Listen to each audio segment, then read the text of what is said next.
आई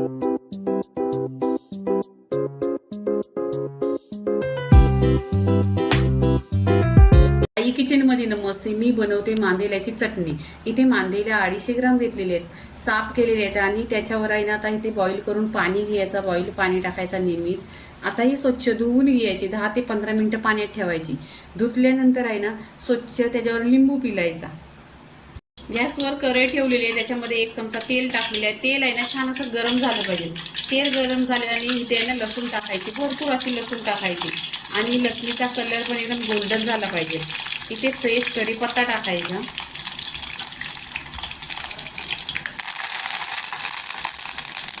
फोडणी अशी छान अशी खमंग बसली पाहिजे, टेस्ट खूप छान येतो. इथे 2 ते 4 कांदा कट करून घेतलेला आहे, ते याच्यामध्ये टाकायचं आणि कांद्याचा कलर पण एकदम गोल्डन झाला पाहिजे. इथे आहे ना कांदा छान असा गोल्डन झालेला आहे. कांदा गोल्डन झाला का इथे 1 टोमॅटो घ्यायचा, टोमॅटो कट केलेला आहे. टोमॅटो टाकल्यानंतर आहे ना इथे नमक टाकायचा चवीनुसार. नमक टाकल्यावर सॉफ्ट होतो, छान असं तेलावर परतून घ्यायचं. इथे सुके मसाले टाकायचे. इथे आहे ना कांदा टोमॅटो छान असा सॉफ्ट झालेला आहे. आता सुके मसाले टाकायचं. सुक्या मसाल्यामध्ये धना पावडर आहे अर्धी चमचा, हळदी पावडर अर्धी चमचा, इथे गरम मसाला अर्धी चमचा, काश्मीरी लाल मिरची पावडर अर्धी चमचा आणि आगरी मसाला 1 चमचा. सगळे सुके मसाले आणि कोरडे मसाले आहेत ना तेलावर छान असं परतून घ्यायचं. तेलावर परतल्याने खुशबू छान येतो आणि खूप अशी तरी येते आणि दिसायला कलर पण खूप सुरेख दिसतो.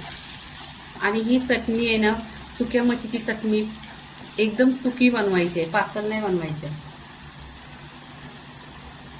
इथे मी स्वच्छ धुतलेले 1 ते 2 पाण्याने आणि त्याच्यावर लिंबू पिळून घेतलेला.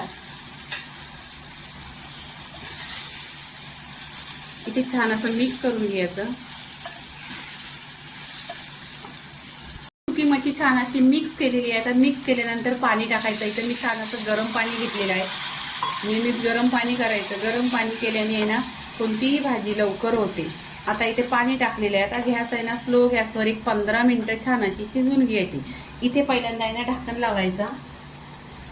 इथे ढक्कन ठेवलेलं आहे आणि गॅस स्लो करायचा. स्लो गॅसवर 15 मिनिटं शिजवून घ्यायची. इथे 10 ते 15 मिनिटं झालेली आहेत आणि छान अशी सुकी मच्छी इथे पहा शिजलेली आहे. छान अशी तरी पण आलेली आहे आणि एकदम घट्ट. मी पहिल्यांदा बोललेली ह्याच्यामध्ये पाणी टाकायची नाही, ही अशी सुकी बनवायची आहे, कारण ही जर चपाती बरोबर खाल्ली ना तर खूप छान लागणार. आता इथे पूर्णपणे झालेली आहे, छान अशी शिजलेली आहे. भरपूर अशी कोथिंबीर टाकायची वरून आणि इथे गॅस बंद केलेला आहे. तर असे पावसाच्या दिवसात आहे ना सुकी मच्छी बनवायची, जेवण जात नाही म्हणून, साईड डिश म्हणून. तर पूर्णपणे मांदेल्याची चटणी इथे झालेली आहे. लाईक करा, शेअर करा, सबस्क्राईब करा आणि नेहमीच खात राहा. धन्यवाद.